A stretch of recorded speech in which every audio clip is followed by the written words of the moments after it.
a direct communication from them. Do you have a certificate of good conduct from the DCI? Yes, I do, Mr. Speaker. We also have a letter written by them. Have you ever been charged in a court of law or convicted of an offense as a consequence of that charge? No, I haven't. Are you a dual citizen of any country apart from being a Kenya citizen? No, I'm just... You hold only one passport? Citizenship, yes, John. Okay. In your journey through life, what is your financial net worth? My financial net worth, as declared in my documentation, is 400, and let me get the exact amount so that we don't have to... 400, I think 498. I'll just clarify that very quickly. Speak closer to the mic. I'll do that, yeah.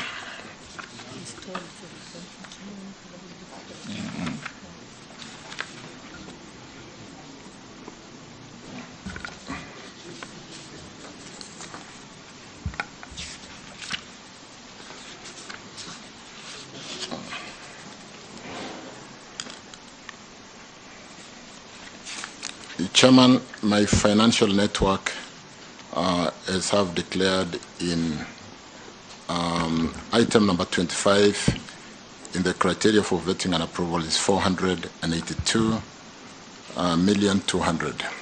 Tabulated as? Tabulated as farms in Olengurwane, Kipsonoi, a house in Spring Valley at 95, my current residence, some rental property in Westlands, in Matundu, valued at 50 million, vehicles, bank account, and investment in a family tea value addition business called Chebango EPZ Tea Company at 185 million, a total of 482,200, Chairman. Right. Are those your current sources of income? Yeah. What are your anticipated sources of income? My anticipated source of income accruing to about 12 million shillings annually, coming from salaries, farm, and rental, Chairman. Thank you. I'll now avail you your under 10 minutes to tell this committee the journey of your life. Mr. Chairman, let me confirm again that I'm Davis Kimutai Chirchir, born some 62 years ago in a village in Kericho called Cheptigit, but soon migrated to Bomet. It was the larger Kericho district those days, where we've settled to date. I went to local primary schools in Bomet, specifically today Sotik constituency, in a village called Kipketi, and progressed through my primary education, joined Kericho High School between 1974 to 1978, Form 6, 1979 and 80, and I joined university in 1981 to do a course in physics and computer science. I graduated in 1985 and joined the then Kenya Post and Telecommunication Corporation, where I went for what was called traffic engineering course to be able to handle management of traffic engineering in telecommunication for 9 months at the now Kenya Multimedia University, then Central Training School. I worked and rose through the ranks to be the general manager in charge of information technology and change management, where I served for 10 years between the year 1993 to the year 2003. I left Telecom briefly. As change manager chairman, I handled the liberalization and the opening up of the telecom market. Mr. Chirchir, the Hansard reporters say try to move closer to the mic. But you can raise it, can't you? As general manager, Mr. Speaker, in telecom... Just hold on. Is that any better? Okay. As general manager in Telecom Kenya chairman, at the advent of the world liberalization in telecommunications, I participated and worked closely with the management in government to draft legislations, having done a lot of work on the legislative changes that were happening worldwide because of the changes in telecommunication, and basically got the communication authority legislation at that time that became the regulator, and got Telecom Kenya to operate under the Companies Act, while Postal Corporation did operate, of course, under the Postal Corporation of Kenya Act. It is then that we were able to license and give, because up to then, telecommunication or postal service was a monopoly and a preserve of the government under the then Act. I think it was Cap 411 of the laws of Kenya, now repealed. And that's when we then brought in Safaricom, Celtel at that time, that have revolutionized the way we do business in this country and given us an edge over other African countries, because I think the legislation was properly done. I say so because just a few weeks ago, our neighbors like Ethiopia are only giving out a second mobile telecoms license, giving out an M-Pesa license to facilitate movement of cash and bankability of the unbanked people in the local communities. In 2007, I was out of telecom or out of public sector for a while, and I joined and spent more time in managing family business. In my documentation, I've also shown that we run a business called Bon Voyage Limited, which is a telecommunication company that supports Safaricom in a number of areas. And so I ran that company until 2007, when after the challenges of elections of 2007, I applied, because of the challenges we all faced in 2007, to really be part of the solution in reforming the electoral process in Kenya. I was taken in as a commissioner in the Interim Electoral Commission, where I served as a commissioner, and looking at the reform requirements to institutionalize good practices in elections as recommended by the people who came to assist us, including Joan Krigler, a judge, a renowned judge from South Africa. I was able to work there for 3 years, and we then established some of the great solutions we use today to manage our elections in this country.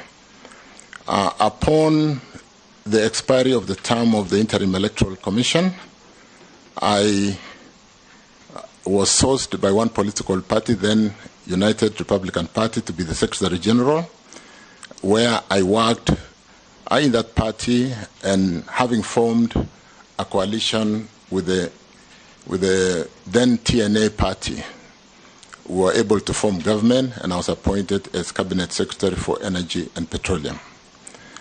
I served in that office for 2.5 years, and Speaker sir, in the excellent State of the Nation address of Thursday, 26th March 2015, my name was among the 175 names that were tabled in Parliament on allegations that I was not aware of, and I wrote to the President as he had basically requested those who had been mentioned to step aside. So I wrote to step aside to allow investigations to take place in line with Chapter 6 and the other clauses requiring integrity of an office such as the one I hold. In one paragraph, I did say, Chairman, in a public office, one must be worthy of the trust of those who place their trust on them. Accountability and integrity is of paramount importance in the public office, particularly the office such as the one I hold, and you have graciously appointed to, I've been graciously appointed to, and which I hold in trust of the citizens of Kenya. I therefore, Chairman, step aside to allow for investigations to be carried, and upon conclusion, the specific issue here that was of concern was what was eventually coined as the Chicken Gate scandal, which was a collision or a claim of a collision between the commission at that time, the staff of the commission, and maybe the commissioners, to get kickbacks to award a contract for printing of ballot papers to a company called Smith and Hussman of the UK. I think I should state at this point that the investigations were completed, and I did manage to get documentation to prove that those who were found culpable were charged, and I was not one of them, Mr. Chairman. In 2007, because of my performance in every area of my works, I was still sourced to support Jubilee Party, and I was eventually the presidential chief agent in managing the elections of 2007, and Jubilee emerged the winner of that election. I would want to claim that because of really the fact that 07 or 2017? 2017, sorry, Chairman, 2017. And we did emerge winners in that election. And after that, I still continued to run the businesses I ran until 2022, when I was appointed to be the Chief of Staff in the office of the then Deputy President, now His Excellency the President of the Republic of Kenya. That is the long and the short story of Chirchir. I've worked with most members of Parliament in my small stint of a bit of political life, and therefore most of the members I see in the House are not new to me. And thank you, Speaker.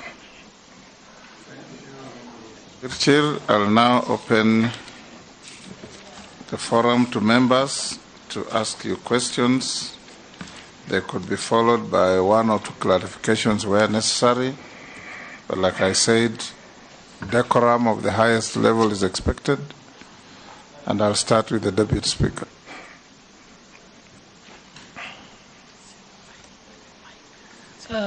Mr. Davis Chirchir, first I want to congratulate you for your nomination for appointment as Cabinet Secretary for Energy and Petroleum. I think through the Chair and Honourable Chair, I would like to make a declaration of interest under Order 90 of having known Davis Chirchir personally. I've worked with him at the Electoral Commission. I've worked with him also in the political formation of Kenya Kwanza, and as agents of the presidential candidate then. But I want to confirm that in no way, Honourable Chairperson, will my personal knowledge of him affect my judgment or will make me get engaged in any bias as we go through this vetting process. And with that, let's seek your permission to proceed to ask the question. Okay. Mr. Davis Chirchir, I want to ask you questions that Kenyans are asking. That's what I've been doing throughout this process. Things that matter to Kenyans. Kenyans are asking, the cost of electricity is one of the highest in the region, and this affects the cost of production, hence the cost of many of the basic commodities that are required by wananchi. It's also said that the high cost of electricity is because of the loop-sided contracts between KPLC and independent power producers. Yet, despite the fact that Kenya is endowed with wind, solar, and geothermal renewable energy resources, so the question Kenyans will want to hear from you is what steps will you take should you be approved as Cabinet Secretary for Energy and Petroleum to ensure that you mitigate and deal with these challenges that are facing Kenyans? Thank you. Davis, you'll have to hold. We'll do batches of 4 questions. Then you come to answer all of them together. So you can indicate as we go along. Majority Leader. Thank you, Chair. Davis, you've alluded to the so-called chicken gate scandal that made you step aside in the year, was it 2015? 2014, thereabout, and investigations that followed. Would you be privy to the outcome of those investigations? What became of those investigations now that you are not reappointed to cabinet in 2017, as much as it was the prerogative of Uhuru Kenyatta to appoint or not to appoint you, but you went ahead to be appointed as Chief of Staff in the office of the Deputy President this year? Is that to mean nothing came of the investigations, or what was the issue? Two, if you are approved, and you had begun some very good work with the Last Mile program in the first term of the Jubilee administration. But as the Honorable Sholai says, Kenyans are really concerned on the performance today of our power generation, power transmission companies, especially KPLC. Hundreds of thousands of Kenyans today are connected to power. Some consuming that power and not paying for it because KPLC is unable to provide them with meters. Many others have applied for a connection of power, but they cannot get connected, again on the excuse that there are no meters, and contractors have dropped lines into their houses. They have not gotten the lines into the KPLC system. What would you do immediately get into office to fix some of those systemic problems that are there at KPLC to make both connection, transmission connection, and billing of power in this country a little bit more efficient? Thank you. Thank you, Mr. Chair. Mr. Chirchir, unlike some of my colleagues, personally I haven't had a chance to interact with you or to work with you previously. This could be the first engagement I'm having with you at a close range. That notwithstanding, of course, there are certain things which are not adding up. And why do I say so? Just to pick from where Honorable Chunga has left, you've indicated that you stepped aside, or you are forced to step aside. Because I was in the House then, 2015, when the President came to Parliament and read the names of those who had fallen short of the requirements of Chapter 6 of the Constitution. And therefore you are forced by circumstances to step aside. And you say investigations were conducted. I'm not sure if you are aware when they were concluded. But that notwithstanding, from your own submission, you said that you then participated actively in the campaigns of 2017, and your coalition won. Isn't it curious, then, that from 2015 to 2022, you are essentially out of public service, and yet your coalition won in 2017? And the President, of course, is the appointing authority. He could have the reasons why he didn't appoint you. But I'm sure you could have been curious enough to find out from the President or whoever it was why you are not featuring among the appointees, having worked so hard to deliver the victory, and also having been cleared, if at all you are cleared by the investigations.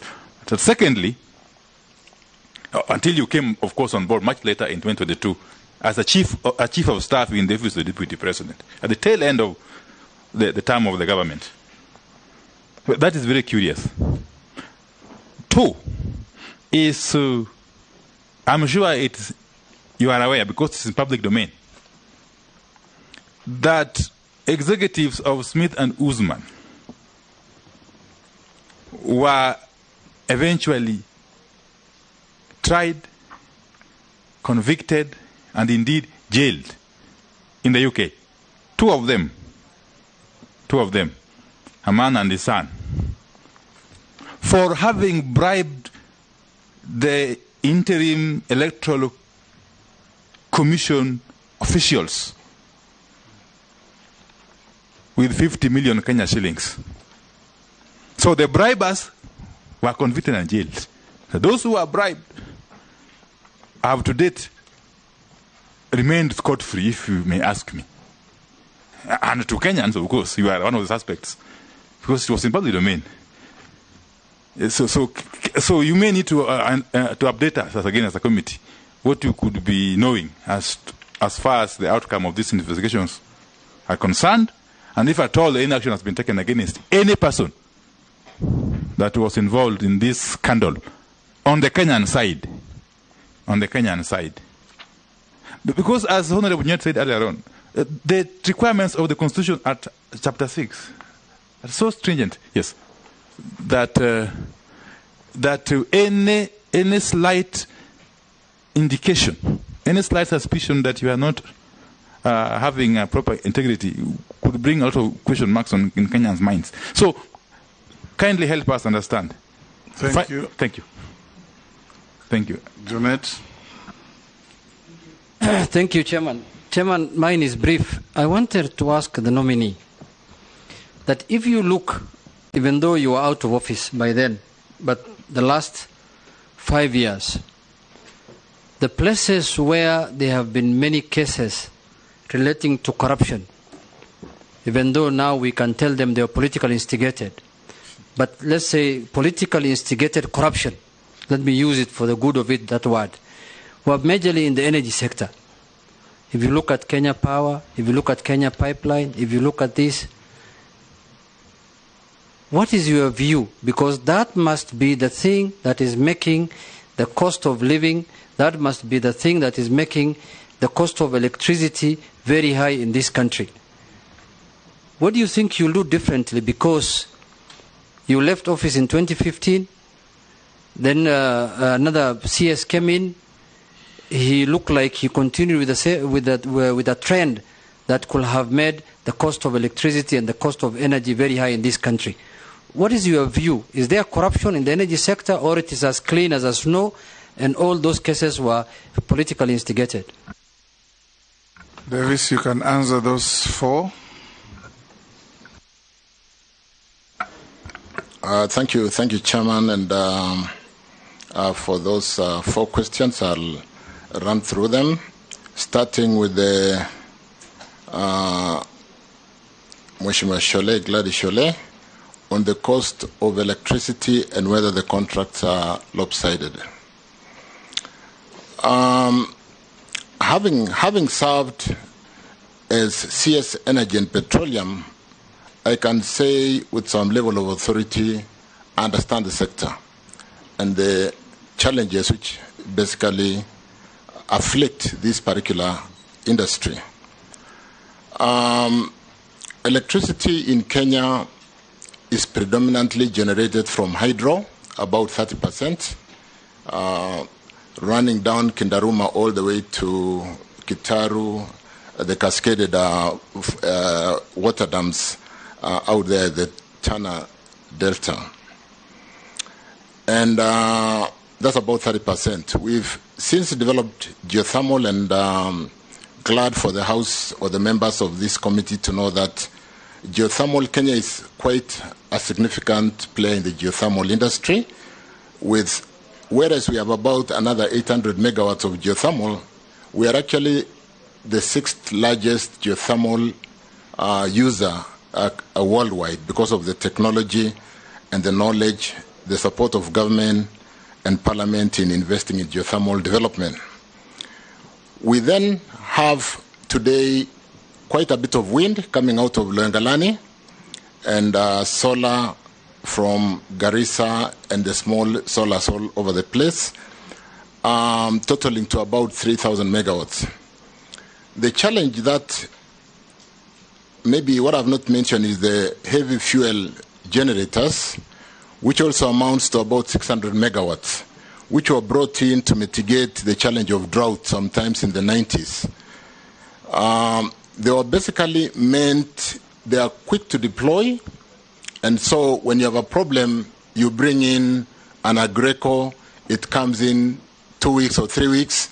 It is meant to mitigate a drought challenge, but they've become a permanent feature in the generation of power to our grid. Diesel generation is very expensive. If you look at, I think I tried to tabulate somewhere, from hydro today, we generate power and put it on the grid at about between 3 to 4 cents US.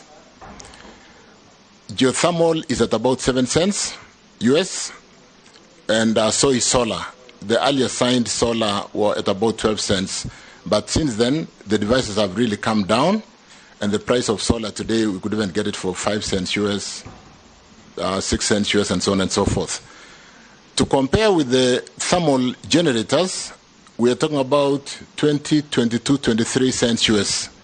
It is 4 or 5 times as expensive, but they have since become feature of our generation matrix, and they dispatch almost on full time because of the challenges of global warming and weather. When the water is low, you have to supplement using the diesel generators. There is something called intermittency in solar, in the green energy, solar or wind. There is so much wind at night, and there isn't much during the day. So we have so much power at night when we don't need power, and during the day there is solar, and we are able to use it because it's available during the days when our industries are running. But at night, the power is absolutely not there. So when you look at the effective matrix, what you will call energy matrix, and though we are at 3,000, you could actually say if the intermittent power was not there, in solar, in wind, the diesel generators become a permanent feature that must dispatch for us to run our economy. So whereas other economies like Ethiopia are running their energy to power their factories at 4 cents US, 5 cents US on solar, and so on and so forth, we are running our energy supply to our industries at 22, 23 cents US. When you load the cost of transmission, which is more on the Kenya Power side, O&M, and the challenges of what you would call customer challenges and the weak network, you are talking about running our economy sometimes at up to 30 cents US, which is not really sustainable. We cannot, so we must then go back to the drawing board and ask ourselves, even with the 3,000 megawatts today, and Kenya Power or the technical people will tell you the peak time consumption today is at about 2,100 megawatts.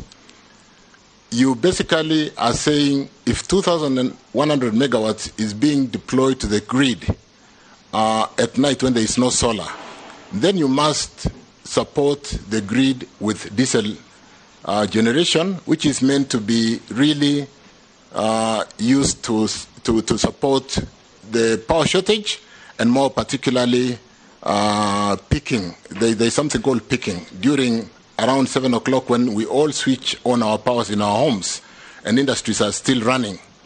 The requirement suddenly goes up, and you need these diesel generators to peak and basically support the grid. So there is a challenge that we must then all go back to the drawing board and ask ourselves, how are we going to fix this challenge? And it is not something that you fix overnight, because power generation is something that if we start today giving out a license through a PPA, by the time we dispatch power out of that project, it will probably be 4 or 5 years. So there are no quick fixes. We must do proper planning. We must get the correct power mix and ensure that we feed our power to the grid at the right cost. Leave the diesel generators to support peaking and for emergency use only. But to almost have them as a permanent feature is really something that cannot be sustained, and it is killing our industries, it is killing our economy. It's a big challenge.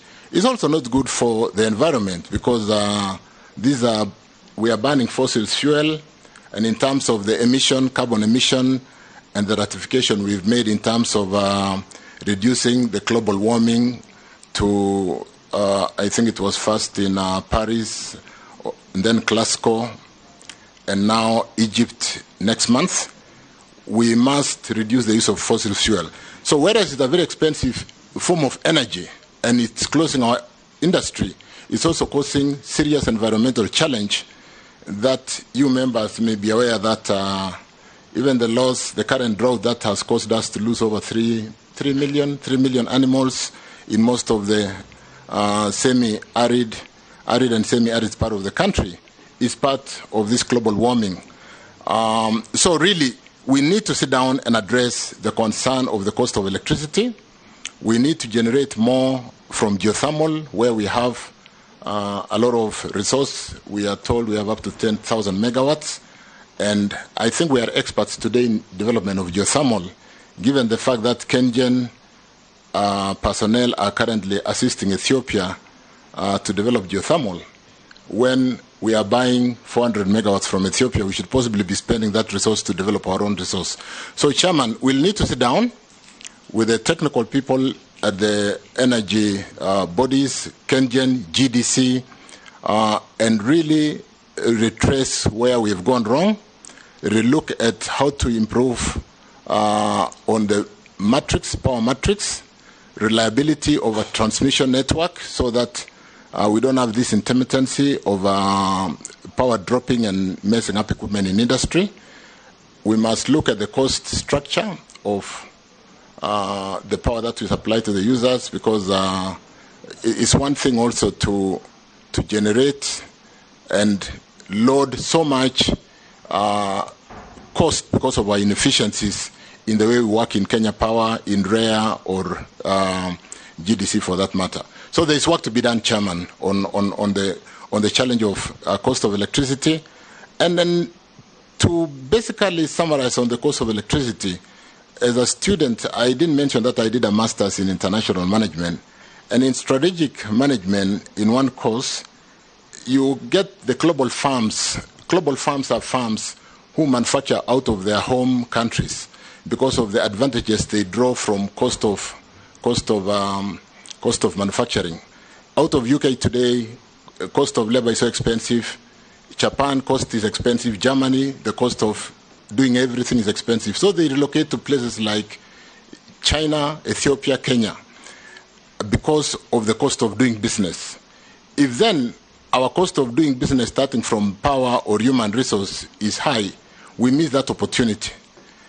Global firms look for least cost countries who offer competitive advantage through power. That's why we are doing the SEZs and so on and so forth. So it's one thing that we must address quickly and put Kenya where it belongs in the state of nations. So those are some of the steps we need to look at. I think it's teamwork. We need to bring everybody on the table.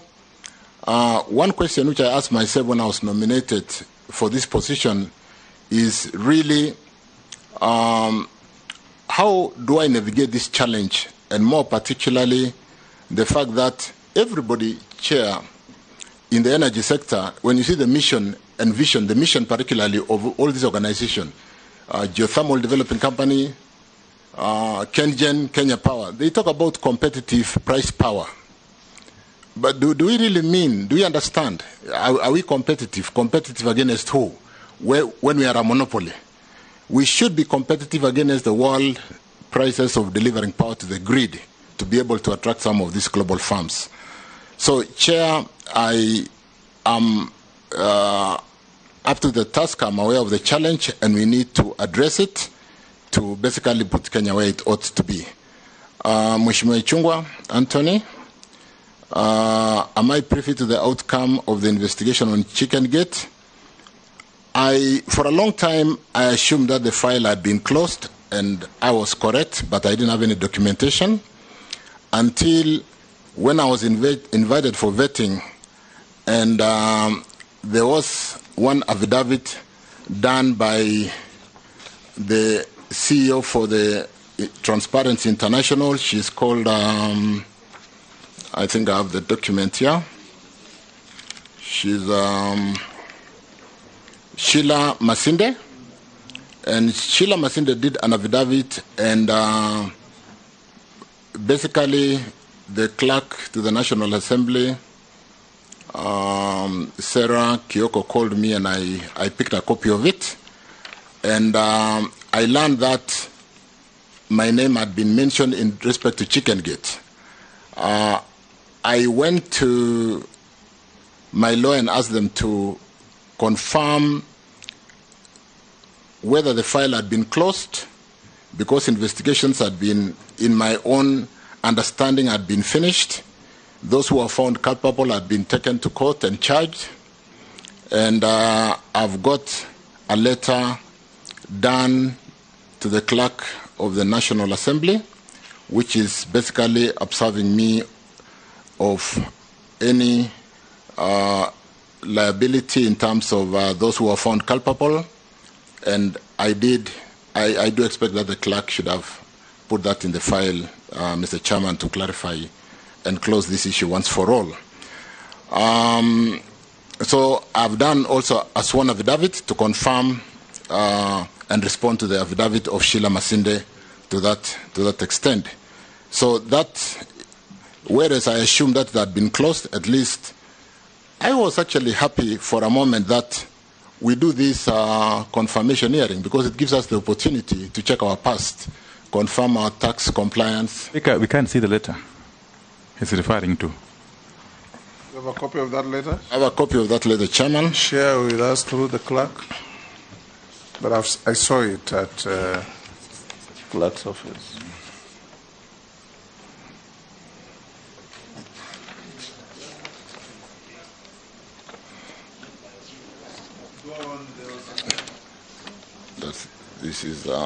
That's a letter. So, Chairman, I've done that. I did leave 2 copies with the clerk yesterday, because I just did get the affidavit on Saturday evening. So, Chairman, I do expect that, whereas I assumed that the case had been closed. Chair, on a point of order, maybe just in the interest of saving time for the committee, the clerk's office should supply such documents and circulate them. Because if we had them, there was even no need then of, probably no need of asking the question if there's already something. And I already gave instructions that any document received from the nominee or any of the government agencies or any affidavits, adverse or otherwise, should be circulated to members in good time. So going forward, Florence, arrange to do that, especially for the remaining nominees. So, Chairman, I then did an affidavit to respond to Sheila Masinde, and I did forward yesterday. But for a moment, I was a bit disappointed, because my name and my character was put to question for several years through a document that was placed before Parliament, and I would expect that Parliament should protect its citizens so that we do not work down careers of serious citizens in this country when people make allegations. But I was also quite happy that the Approval Act of Parliament does require that submissions of any adverse concern about anybody be done through an affidavit, a sworn affidavit, so that we do not have claims and mischief of people trying to pull out down people's characters. So in terms of the vetting process, I think it was well thought out that, Chairman, we do require that we do sworn affidavits, and so that the face of the person complaining and not unnecessarily pulling somebody's character and career down is able also to stick out and say, I want to stand against an integrity issue, and therefore be able to corroborate what exactly the challenge is. As regard the concern of generation and transmission, which was raised by, again, Mheshimiwa Anthony Chungwa, it's cross-cutting from what Mheshimiwa Gladys Boshole did ask, and I think I've touched, did ask, and I think I've touched on that question, but let me just go into one area of why I think we really need to address the power sector, the cost of energy in this country. There's been for a while, I think because of the monopoly of Kenya Power, or what would actually, I think the Energy Act 2019 has addressed that monopoly to some extent. It's just implementation. But to a very good extent, the customer service, which is really more of a big challenge that we need to address, because we look at customers, and a customer is a person who buys and buys again. They are not buyers. We really are permanently with Kenya Power and Lighting, and we need to have a relationship with Kenya Power in terms of understanding. Even the bill is so complicated. We need to really understand and improve the customer service and customer relationships. In my MBA course, Chairman, I did put deliberately a document on one of my term papers. One of my term papers, Chairman, in my MBA is a case of a company which was in medical insurance called CRM Implementation Failure at Cigna Corporation, which when I review today tells the story about our energy sector in terms of failure to recognize customer relationship and more dealing with being just transactional basis. And I would like to encourage members to look at that term paper. It almost reflects how we behave in the energy sector to our customers, how when our numbers are, the bottom line numbers are not adding up, we push it to the customer instead of mapping out change strategy to address that is those very concerns. Good. Tell the committee what we are going to do to stop this. It's one of my first assignment, Chairman, to basically look at the cost structure of our parastatals. I think we generate power, for example, at $4, $5 on the renewable energy, and when we give it to Kenya Power to distribute, they distributed another 4 to 5 cents. It's not acceptable. And so we must look at our distribution cost to be able to bring down the cost of power. We must look at the strength of the network in a very structured way. We must decouple. I think what we did sometimes was the generator is KenGen, the transmission is Kentraco, the off-taker is Kenya Power. But if you seriously look at how you operate today, sometimes and rare does the social obligation of doing the last mile and the providing power to our homes. When you look at the decoupling of services between Kenya Power and REA, I think REA today is called REREC, Rural Electrification and Renewable Energy Corporation. You cannot draw a clear line on who does what. Kenya Power tend to do more of social work, which cannot really, as a commercial entity, the social work should be done by REA, and which is funded by government. So we don't fund REA, and yet the work is being done by Kenya Power, and then they owe one another. When you look at GDC was supposed to be de-risking the fields for geothermal development, are building power generations today, which is the space for KenGen. And Kentraco and Kenya Power, you can't distinguish where transmission ends and where distribution starts. So we'll need to sit down as a team and work on full decoupling and understanding the role of one body against another body. If Mheshimiwa Hussein wants to pull some power in Pokot South to some end, it is the role of REREC to do that, not Kenya Power, as a social obligation. And we will bring budget to the House to support that, to ensure that the last mile is fully covered, and not use a commercial entity like Kenya Power, who then loads the losses to the customers in the commercial sectors, and we end up losing our our serious businessmen because of cross-subsidy. The subsidy should be left and be done within the social context of REREC, and we leave Kenya Power to do the more commercial work as an off-taker. Pay KenGen what is due to the generators and the PPPs. I'm told today KenGen is owed, and the other PPPs are owed over 23 billion because of failure of Kenya Power to pay. So, Chairman, there is work to be done. We're going to do it, and I understand that space to a very good extent. Davis, we are not doing very well on time. Let me we spend about 30 minutes. I think on two questions. Chairman, I've answered to a very good extent Mr. Wandai's question of Chicken Gate. Chicken Gate, and I think the only challenge is really, yes, it was in the public domain. I do also expect that my members of parliament to defend me to some very good extent, so that I should not have been out for several years on an allegation and a file that had been closed. So, and you owe me for not... It came to the House should have...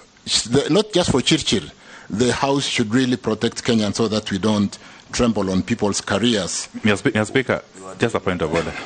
Mr. Speaker, you know, Mr. Chirchir is making a very serious allegation that I should have helped him to get back to the cabinet, when you know very well that the coalition that formed the government was not my coalition. Really. Chair, I think with your permission, the nominee might not be very wrong, because he is aware that eventually the person who had asked the CS to step aside, President Uhuru Kenyatta, ended up being a leader in the party that Honorable Pio Wandai is now leader of. You didn't have to cross to our side. Yeah. You know, our side is it's hungry. With your permission, yes. It's only that we want to stay with the decorum as you ordered. Yes. I almost veered off to election rigging and other issues. I just left. I told Ushunga I'm not going there. Can we have the next batch? Owen, Robert, Rugara, and Koech.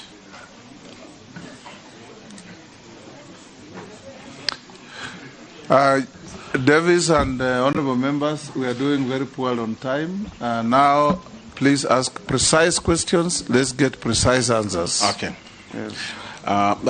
Chair, thank you very much, Davis Chirchir.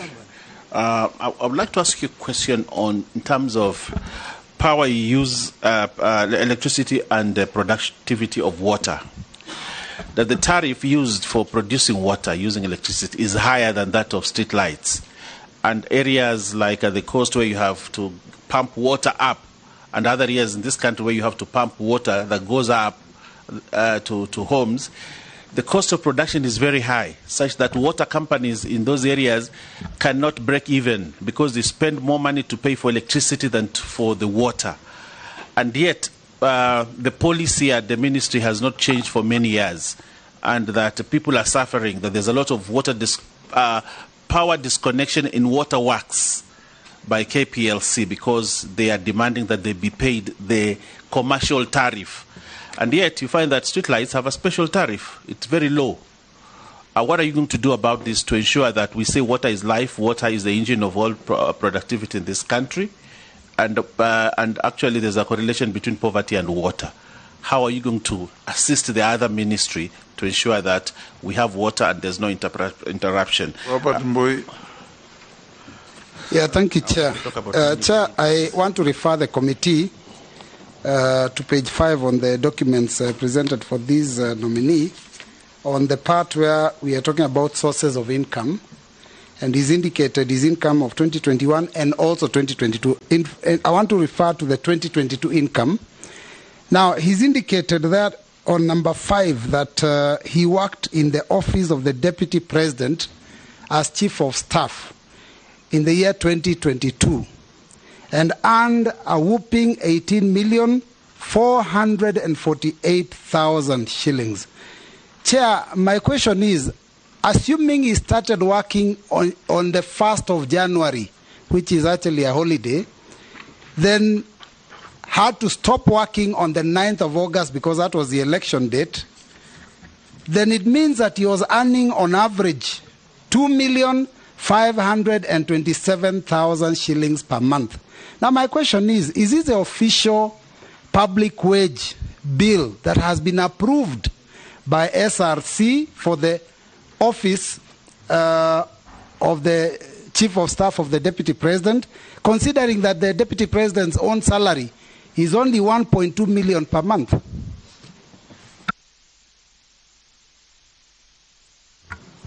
Thank you, Chairman. Nominee, after water in life, electricity is next. So the ministry you're being vetted for is one of the most important in the country, especially to the rural persons who are yet to see electricity. The unit for measuring supply of connectivity of electricity in the country are constituencies. And the problem we have is the disparity between some constituencies and others, such that I talk about my own constituency, which in 2017 was at 9.5% connectivity. In spite of every work I did in 5 years, we were able to move it up to a maximum of 30%.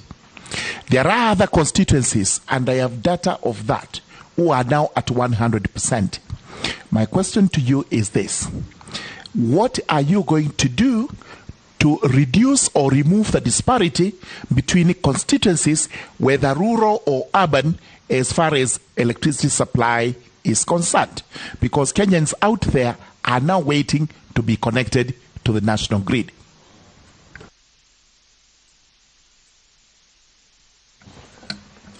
Honorable Koech. Waziri, mine will be in Kenya Power. Actually, the story of the energy sector starts and ends with Kenya Power and Lightning. In fact, nowadays in Kenya, there's a famous quote, kwamba when it rains, saile sisi tunatoa nguo, Kenya Power pia inaanua wire.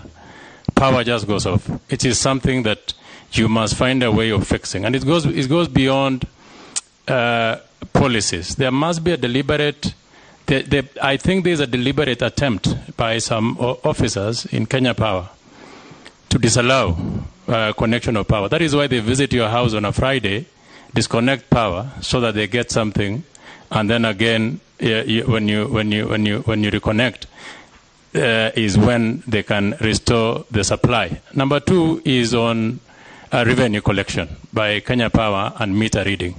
You find Kenya Power staff having to dodge vicious dogs in people's compounds, yet you can actually use technology to do meter reading and give estimates on what should be built. Thank you. Davis, can the answers be as brief as the questions? I'll be brief, Chairman. Income, Chairman, as I declared, is accurate. In 2022, I earned 3 million between January and March from my previous sources, as indicated from 2021.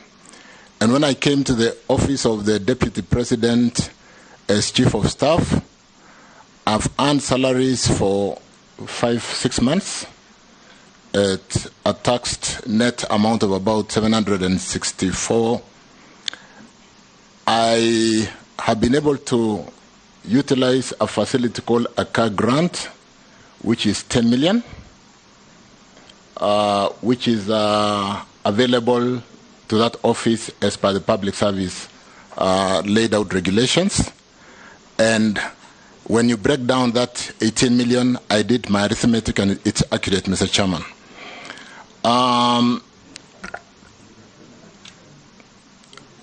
Yes, we have a GAG grant for the job group that I hold in the office up to now. Chairman, George Murugara disparity should be a thing of the past. As soon as George will clear me, I'll address your constituency. But more importantly, Chairman, that's on a lighter note, the progression on really rural electrification was utilizing the laid out network and maximizing the use of transformers in terms of connectivity. And it progressively went into most of the rural areas. At about 70-80% today, when we do sit down to do the budget to address the constituencies where this disparity exists, and when we do get the approval of the House on that social expense to ensure that we power our homes, we should be able to move quickly from 30% to 70%, and maybe on the second year to 100%, for not just for George's constituency, but for all the other constituencies which have not been powered. Mheshimiwa Nelson Koech, power goes off because our networks are very weak. When it rains, sometimes we have not maintained the networks and the trees come down on power lines. Some of the posts are rotten, and we really need to upgrade our network. So we'll again be sitting down with the entities, particularly Kenya Power and REA, to address the strengthening of the network so that every time there is wind before the rain, the network doesn't come down. We need a strong transmission and distribution network. We also, towards the strengthening of the network, need to address the vulnerability of abuse of the network by those guys who trade in scrap metal. But more importantly, we need to strengthen our network and address that challenge. Revenue, I'm told we are looking at today, most countries are looking at smart meters. We don't need anybody to come to your house to read the meters. In fact, smart meters, like I said, I'm in the T-sector chair, and our meters are read automatically, not because somebody has come, but remotely. So we can be able to, and we should be able to address that, Mheshimiwa Nelson Koech, as soon as I come in and we sit down with the team. Thank you. Thank you, Davis. Now give to, yes, Owen. The question on water, Owen Baya, Mheshimiwa, is something that is very interesting. Even as we talk to the cost of power, we'll need. Water is a very interesting source of energy because there's something called potential energy. When something is up, when it comes down, the energy, it releases energy. So we'll be seeking to use storage technologies to be able to improve the power in our network or in our system, and we can be able to pump water back to the dam using energy at night when we don't need energy out of wind or solar during the day, so that we can reuse that water. The challenge of maybe harmonizing the sector is work very closely with WARMA to ensure that we do cooperate and see the meeting points on how much we should pay for the water we use to generate power, so that the water then given to the people. Chairman, I think he didn't catch my question. That's why he skipped it. I asked why is the tariff of water higher than any other thing, especially when you're producing. You have waterworks in Sabaki. Kenya Power disconnects water because the water providers cannot meet the cost of production. When are we looking at a reduction of water production tariff in terms of electricity?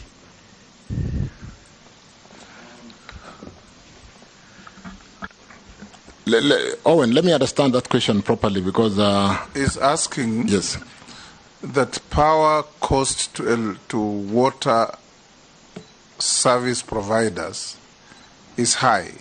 Isn't that so? Yeah. Yes. Why is it so high? Is it high relative to other consumers? Correct.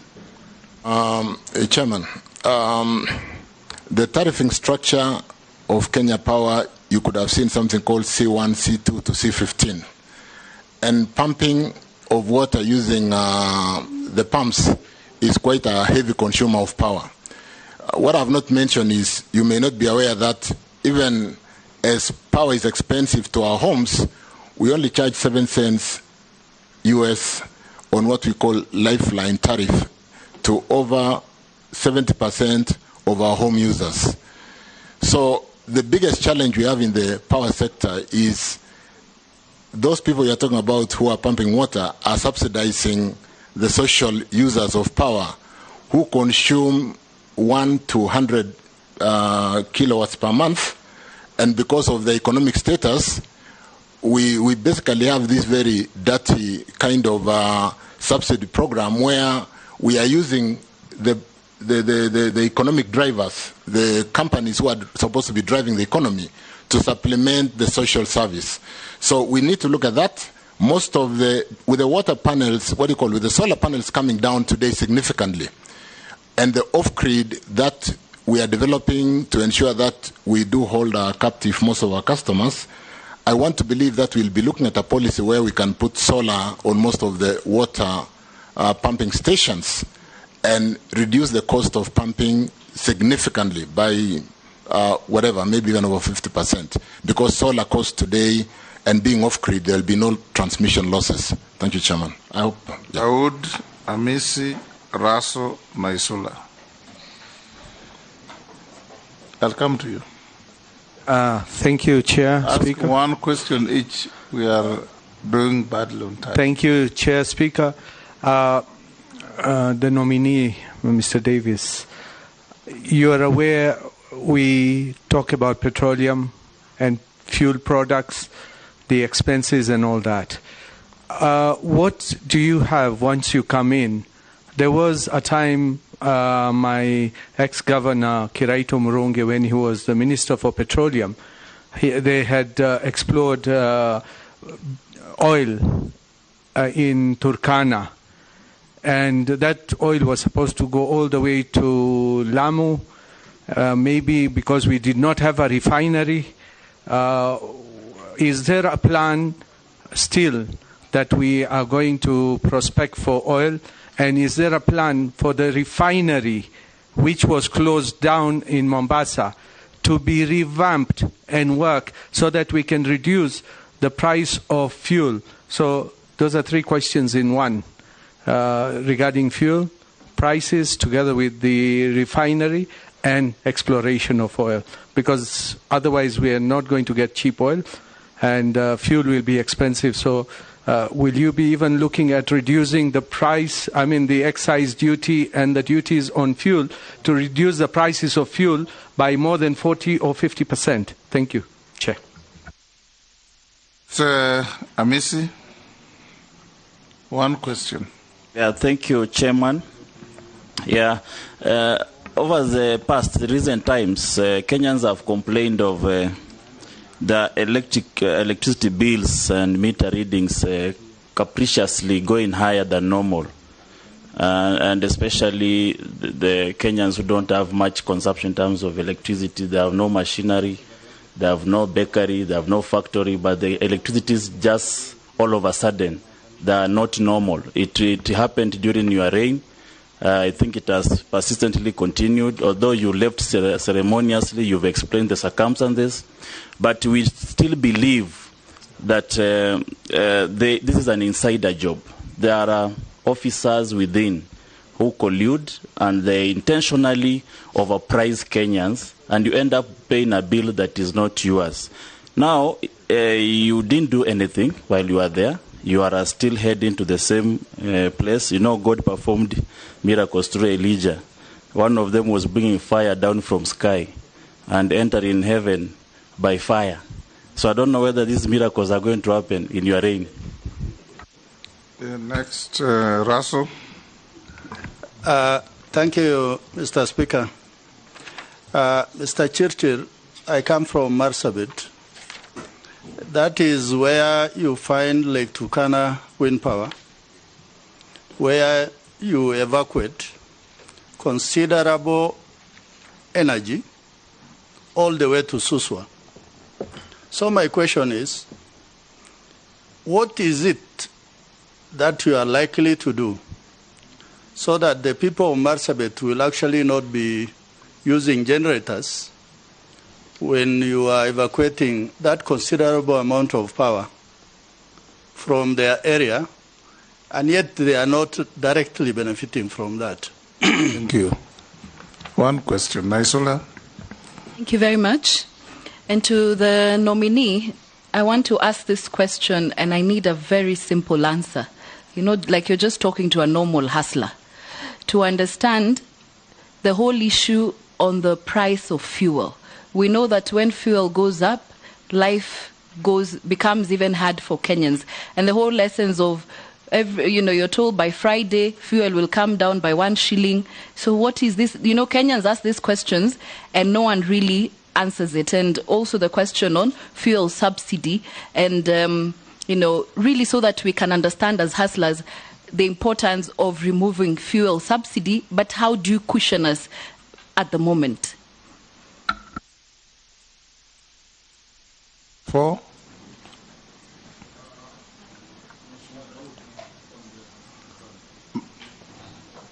Mheshimiwa Daud, from on the petroleum and the Lokicha oil that was discovered sometimes, and where are we today? I did my homework, and the petroleum sector is at a phase called field development phase.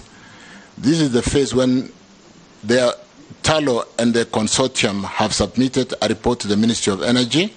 That report is currently sitting with the regulatory body, EPRA, Energy and Petroleum Regulatory Body.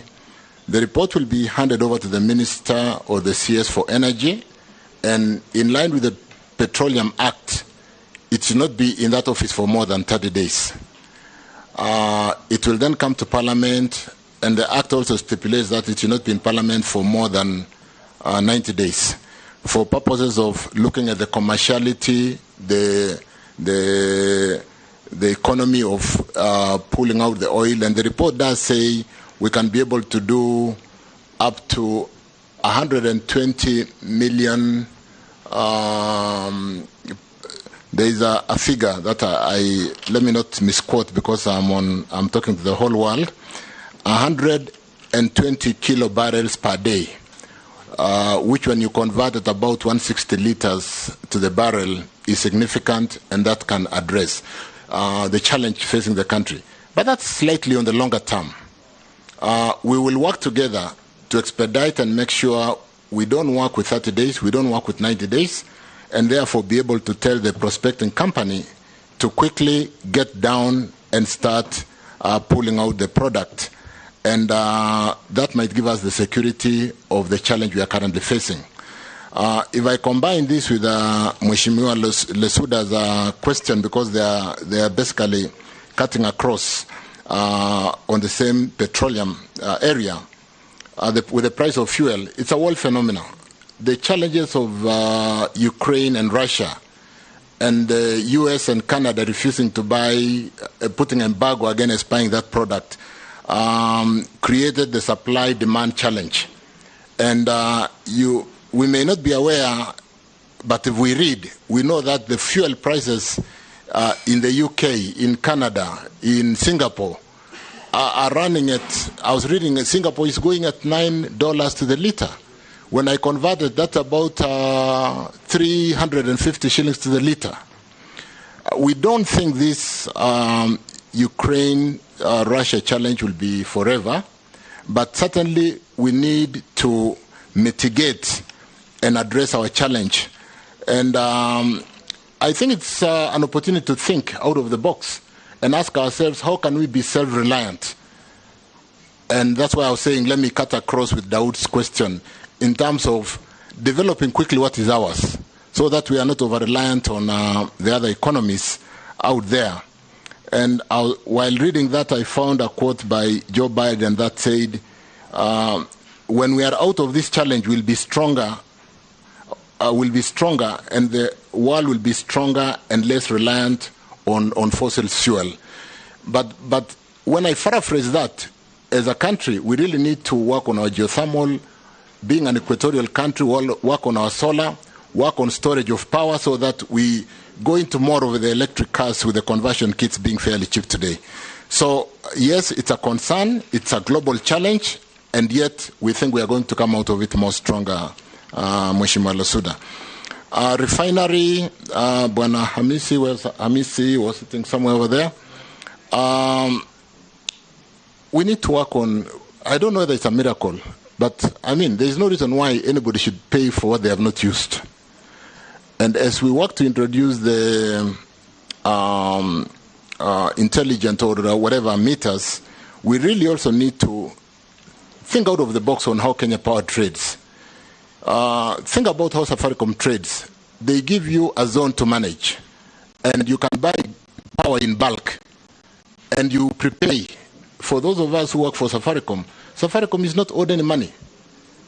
You prepay airtime and distribute. Collect the money, prepay, you collect more. There is no reason why Kenya Power cannot adopt those kind of simple frameworks of a region being given to a manager or rather a business person. You buy in bulk at a discount, you make your little money, and you manage your customers.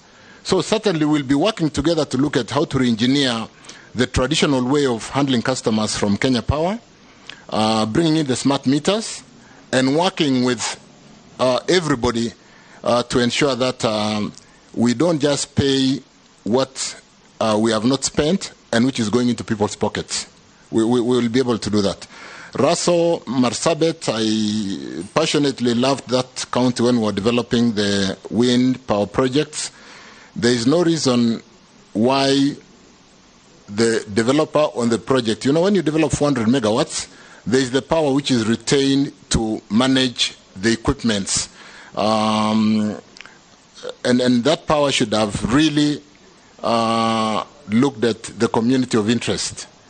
We need to sit down and look at using the power that, when you develop 400, we have possibly retained 20 for the use to manage the equipment because they need power to basically support the operations within the site.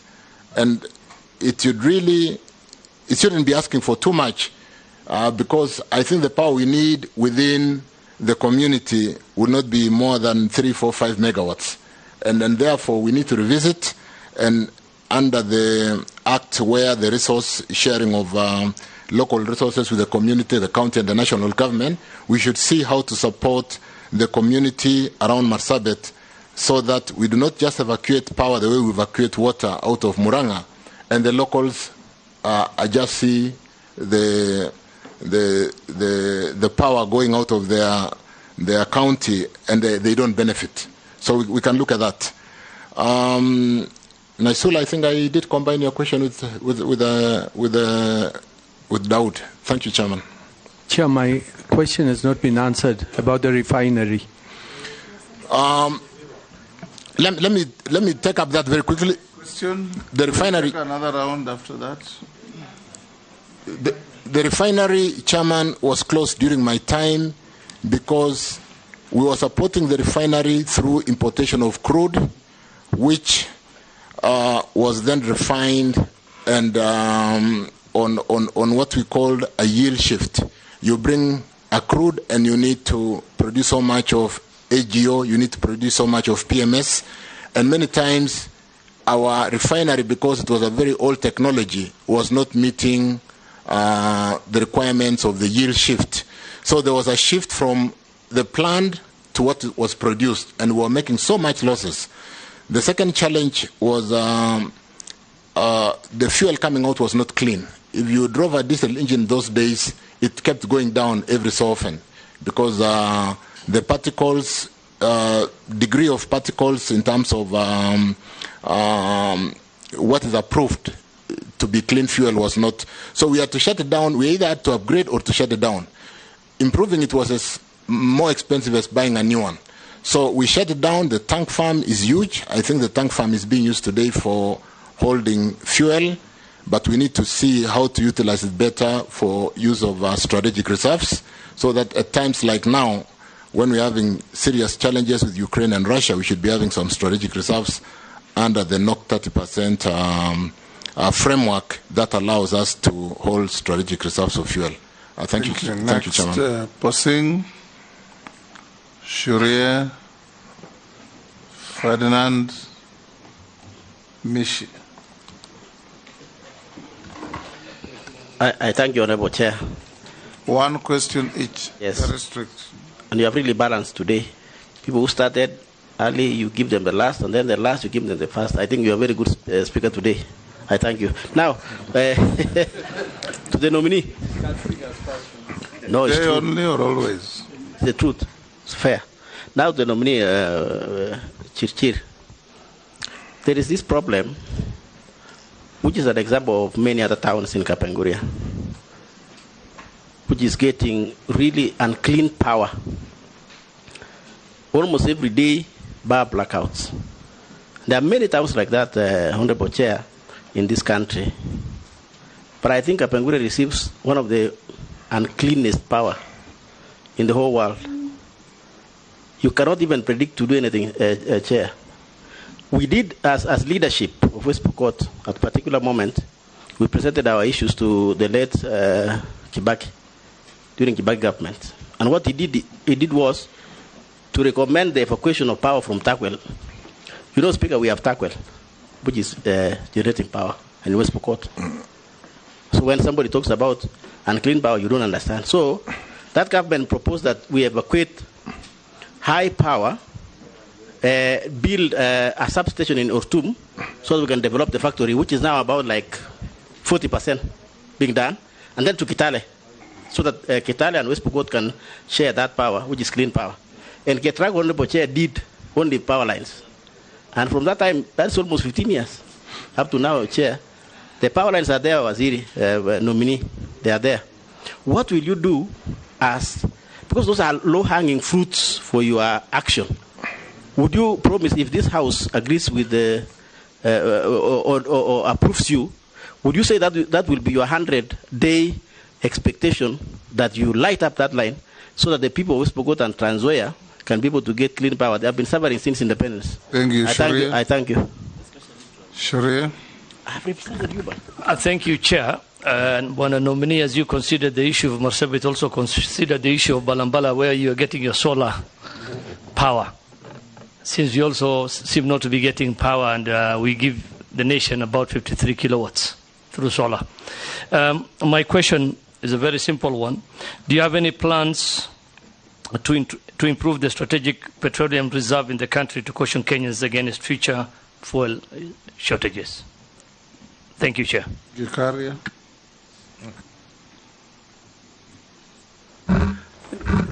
Thank you. Thank you. I think I wanted to ask this aspect of capacity charge, and that is the animal in the energy sector. But at the same time, also, Chair, I have another one on NOC, the National Oil Corporation. Chair, I would want to ask the nominee to address us on the capacity charge for the PPS. And on NOC, Honourable Chair, you know, the fuel prices in this country, the international strategic reserves for the internationally recognized is around 90 days. And here I think is only 7 days. And it is very dangerous. Yet we don't fund NOC substantially for it to be able to undertake its mandate. So NOC was just reduced to start producing actually distribution of gas, which is something else that also needs to be addressed in this country. Because if we don't then take that aspect of a position of funding NOC, then forever we will be in these problems of high prices and things like that. But most importantly is the gas aspect again, which we don't have. It is being controlled by private people, including NOC buying gas from a private person to sell to Kenyans. And it was very strategic when we started the Mwananchi gas that was meant to reduce the forest problems. And all of a sudden, again, the former finance person just decided to put taxes on the gas again, and everybody is back on the wood and timber and charcoal. Thank you, Mr. Speaker. Mish. Thank you, Chair. So many questions have already been asked, but I have just few of them, like two. Okay, Chair. Yes. I will abide by the norms.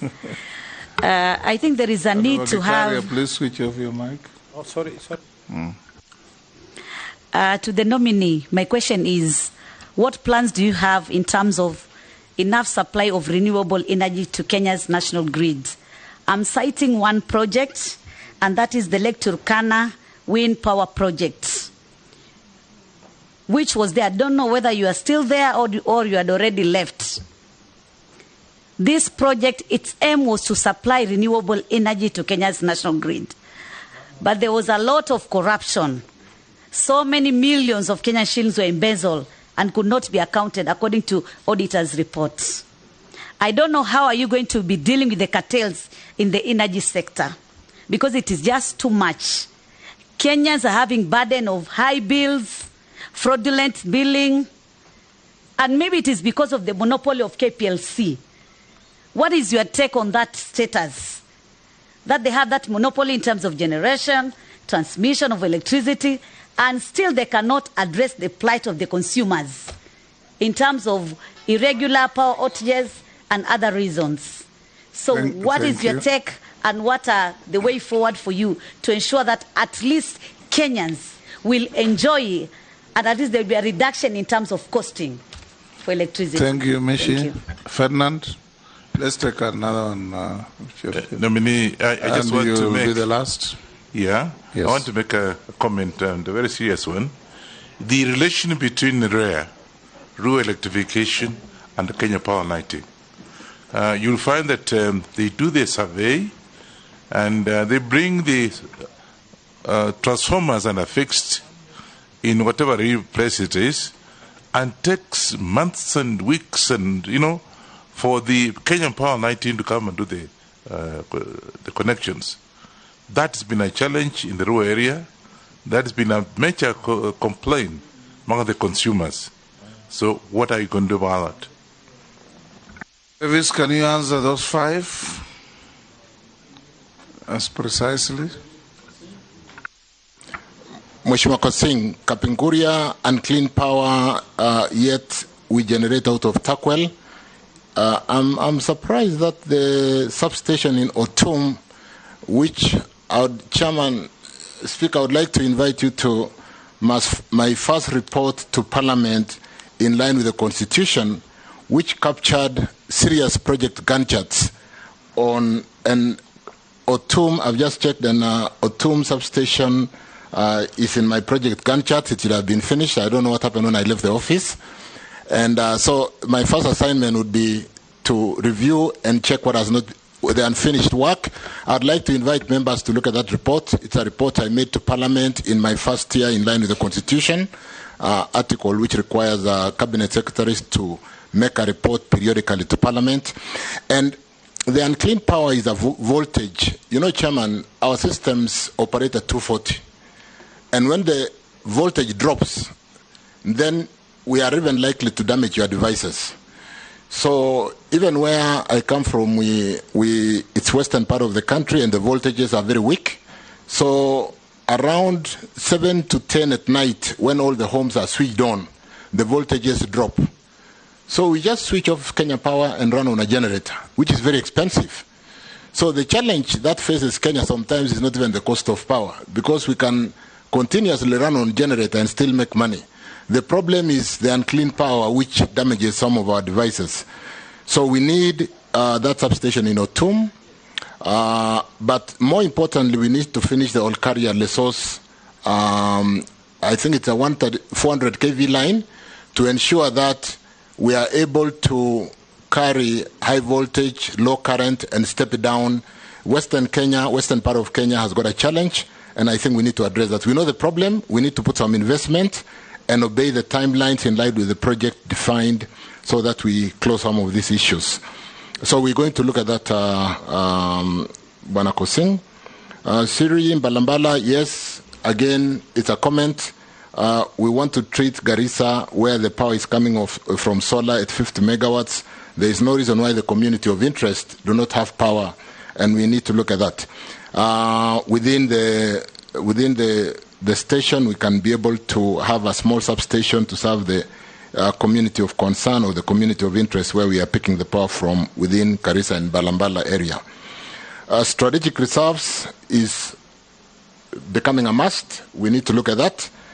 Currently, we do our fuel purchases using spot purchases, which are done through the open tender procurement system, and it's managed by OMCs. The government doesn't put any money. They compete well, and I think we get good price of petroleum products and petroleum products until we have this challenge which is facing the whole world. But yes, we need to have strategic reserves. We need to build enough tankage.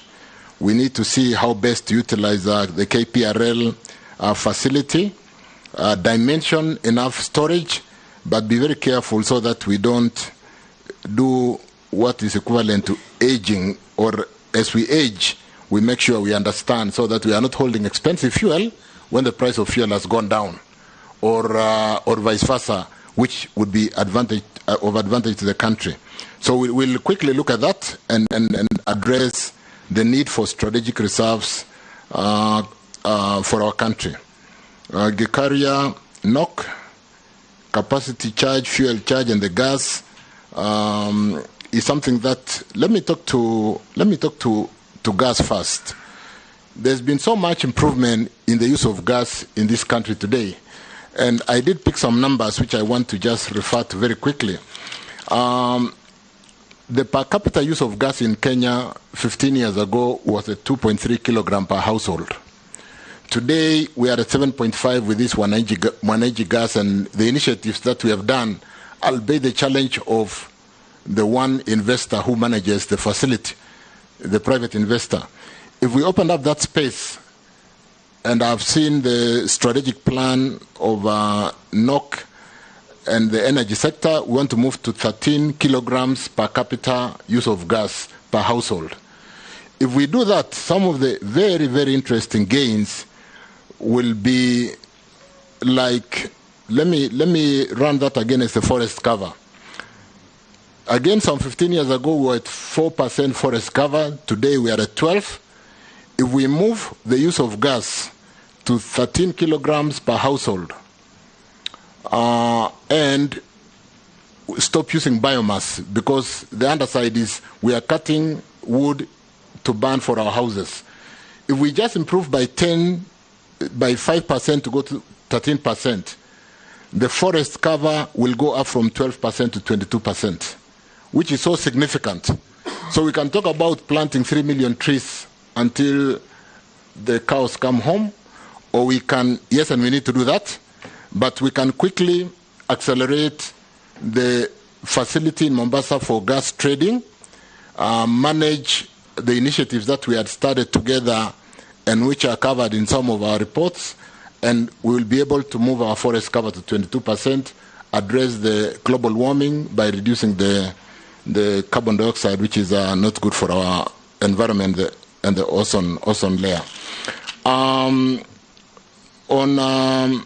On fuel, I think we've talked quite a bit on fuel to the extent that we really need to quickly develop our own resource and ensure that we are not over-reliant on our brothers out there.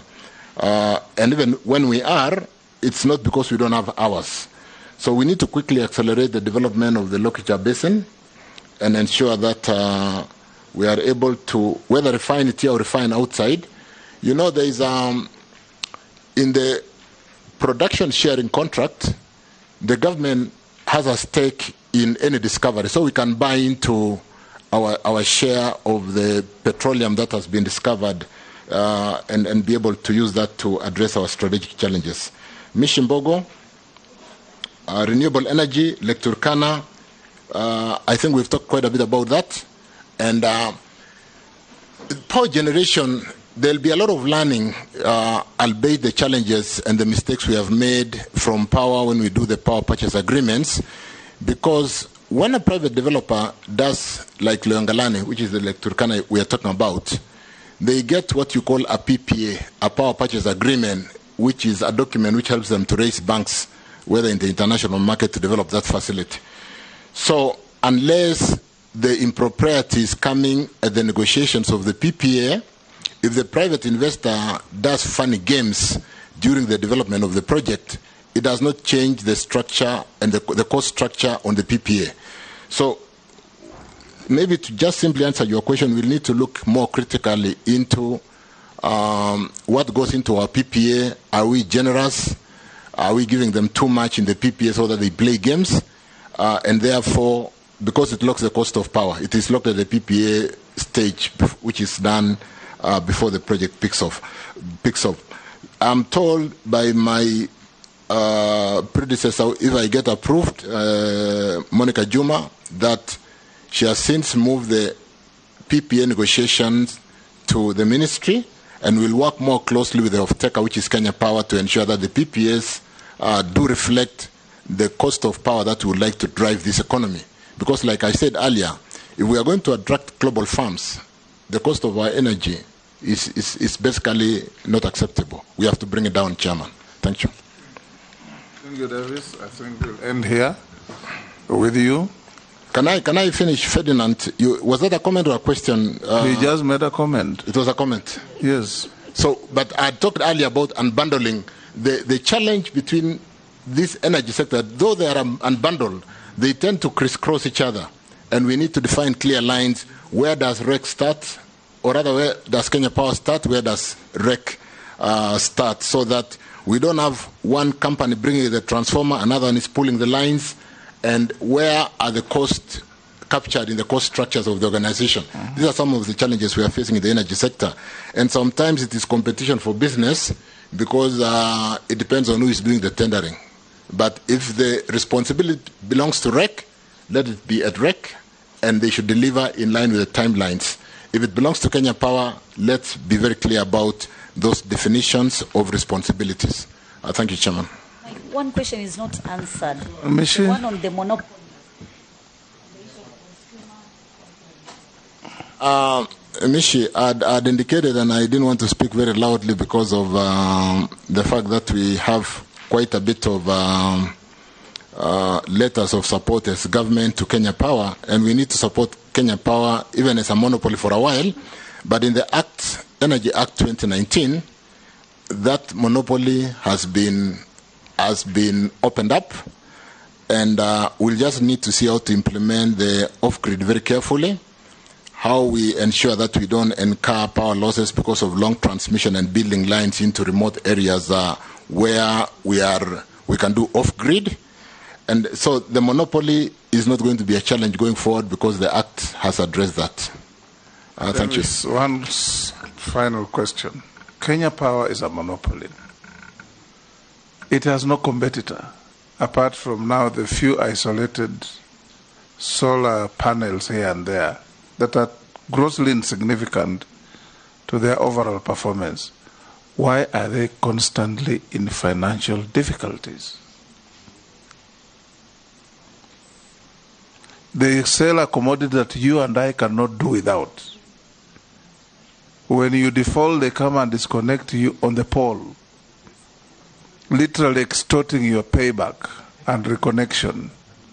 Why are they having financial difficulties?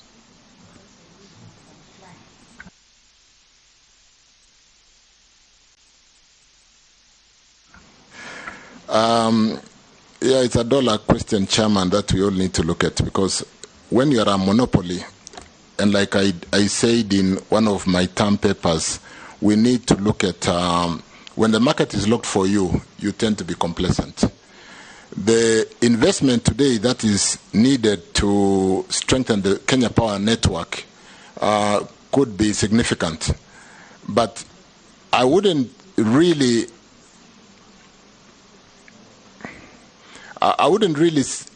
It's a challenge, but like if you look at their billing, yeah, they literally have no overheads. They pass on everything to the consumer.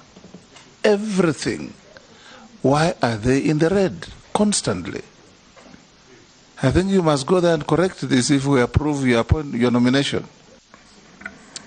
Kenya Power balance sheet, like a NOC, is it NOC? Yes, needs to be looked at. I think unless we address the kind of exposure they've put themselves into, so that really we need to restructure Kenya Power balance sheet. It is not looking good, I can say on camera that I've seriously looked at it, but the Kenya Power balance sheet and the kind of exposure is quite significant. It should be doing much better to be having a loan of about 100 billion against a revenue of 60 billion. And a lot of that money belongs to KenGen, the generators, and so on and so forth. Is something that boils down to a cash flow. The cash they collect is not enough to service where we almost find ourselves as a country today. We collect so much revenue, is it enough to service our loans and run the social obligations that we need to run as a government? And then so we need to support Kenya Power not with cash, but we need to look at, to re-engineer the whole way of how they do business. Banks will market what would otherwise look like cheap loan. And because a lot of the generators, the lot of generation and build-up in the power sector do get government letters of support, sometimes the ball ends up being the government responsibility. So, Chairman, there's a job to be done in the energy sector. We need to look at how to restructure the balance sheet. We need to look at how to strengthen the network, which is the power loss today on the network is almost at 20%. So when you're losing 20% and you have to recover from you and me, it's not tenable. So yes, there's work to be done, Chair, and I think we are up to the task. Thank you. I give you 3 minutes to tell us your last wish. Chairman, I feel privileged to come to talk to this honorable house today again after being nominated for the position of energy and petroleum to see whether we can together rebuild this country. The cost of power is a fundamental driver in the economic foundation of any nation, and unless we together address the cost of power, the power mix, the power security, like I said earlier, when we talk about competitive cost of power and we want to bring investors into our special economic zones in Dongonkundu, in Olkaria, where we have ready steam for primary processing of leather, can we get the cost of power right? Kenya enjoys a very special place in the state of nations in that we do about 90% of green energy. And we are one of the qualifying countries to even go into green hydrogen, which is another phase of development in power and export of power in hydrogen, where it's a requirement that if you're going to go into this green area of development of green hydrogen, you must be using green energy to do that. And as we go forward, except for the challenges we are facing in the security of supply and the cost of power, the fact that Kenya today does about 90% of its energy on a renewable source of energy is one thing that really helps us to address the world climate.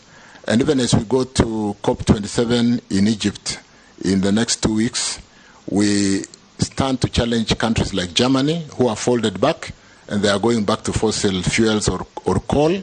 We stand to challenge countries like Britain. And I want to confirm, Chair, that with the development of human resource, with the development of geothermal and capacity that we've built and we are currently exporting into other countries neighboring us, we will be able to develop under my leadership, once confirmed, in the area of renewable energy, in geothermal, in wind, and in solar. I have the capacity, I have the strength, and I'm a team player. I want to work with this House. I want to work with the people in the energy sector to be able to deliver this for our country. Thank you, Chairman.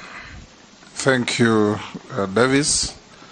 We will release you to go to your other duties. If there are any documents that you have not shared with us, do so with the Secretariat. Sergeant, as the distinguished member leaves, look for the Honorable Moses Kuria. Give us 5 minutes to stretch, members. 5 minutes to stretch, a health stretch, and 5 minutes, please. We start at 6:01.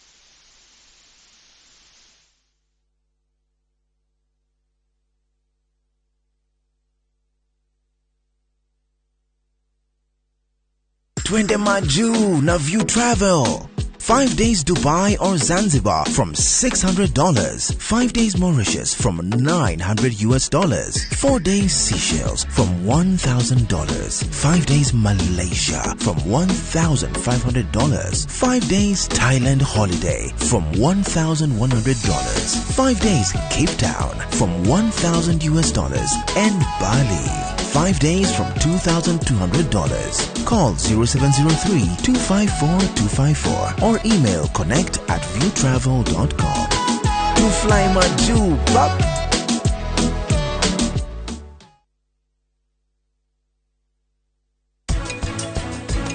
Kaine.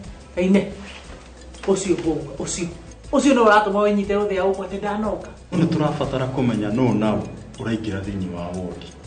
Ona ndagĩtarĩ aya na andũ a mũciĩ tũkwenda kũmakũrĩra maitho. Ici nĩ ciana woka wĩra. Ndatinda haha na ndiĩ ndĩrakuona. Nĩ hĩndĩ woka kati hĩndĩ woka.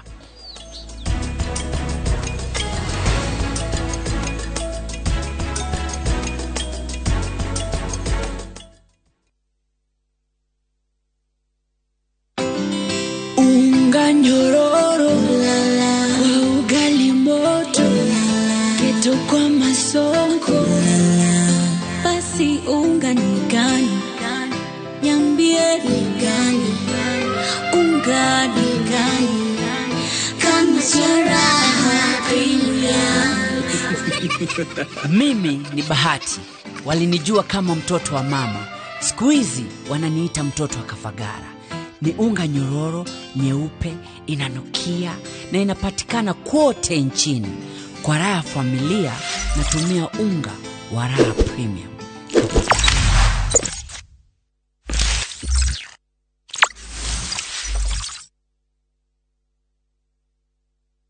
Goshaiga witogo shai kamoche durehemu avocado twade huku turahanda mite ni mugunda mwero wa top care goko matu kuria wagura mburoti turakuhe mite ngurani ya matunda kundu guku tuguturekeirie mai ma borehole tugekira matangi ma koigana namo mai tugagutambiria okay kwena electric fence na zitima ni weno naguo thogora ri tutinangitie tugatinagia ginyagia 245,000 only. Tucelere Loiro Greek Towers kana tuhurire thimu namba 0708 000 999. Top Care ni mucio waku mwehokeku wa uigithia.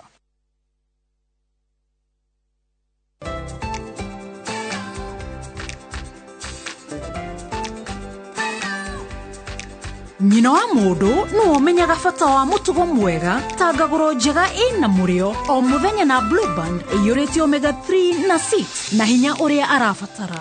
Ngaguro na Blue Band kuria uhotani wao muthenya o muthenya. Breakfast with Blue Band. Grow their success day by day.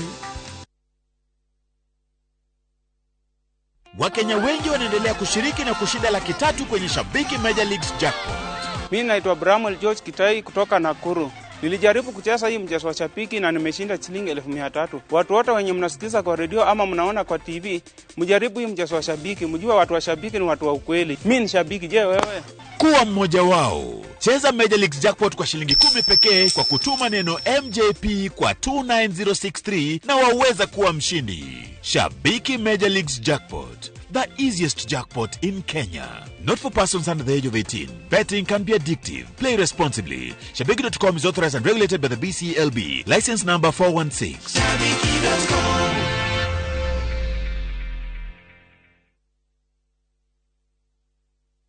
Muigithia wa Golden Dreams Land and Properties Limited mwaka uyu wa 2022 ndugetikire winikirire utetanitio na handu haku na nikio turakuhe mweke thini wa project itu njeru niyo Matushani Gardens. Ne project iria ni ndagika 15 tu kuma tauni nene ya Matu. Buroti ici ciena mai na thitima kuri muguri wa installment turakwenderia na thogora wa 230 no kuri muguri wa cash tugakuhe discount ya 20. Tukoragwo Ruiru Town, BD House, gorofa ya gatatu. Tuhurire thimu 0718004455. Golden Dreams Land and Properties Limited. Your home, your comfort. Niliacha nyuma akitusumbua akipata 30% max. Nani amefunza mtoto mdogo kuibia mpaka anapata 90? Hatuko mahali ulituacha kama sikio. Tulishagundua siri.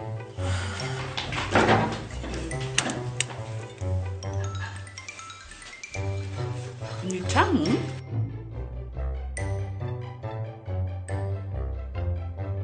Kwani unga imepika hiyo ugali imewekwa nini? Imagine imenichangamsha mwili mpaka akili. Unga wa Bingwa Premium ndio siri. Dad, tangu tuanze kupikiwa unga wa Bingwa Premium, mimi na bro tumekuwa mabingwa kwa njia zote. Bingwa ni tamu, siri ya mabingwa. Bingwa Premium Maize Meal kutoka Graden Millers Limited, watengenezaji wa unga wa mahindi wa Wema na Bingwa ngano. Bingwa Premium Maize Meal, siri ya mabingwa wote.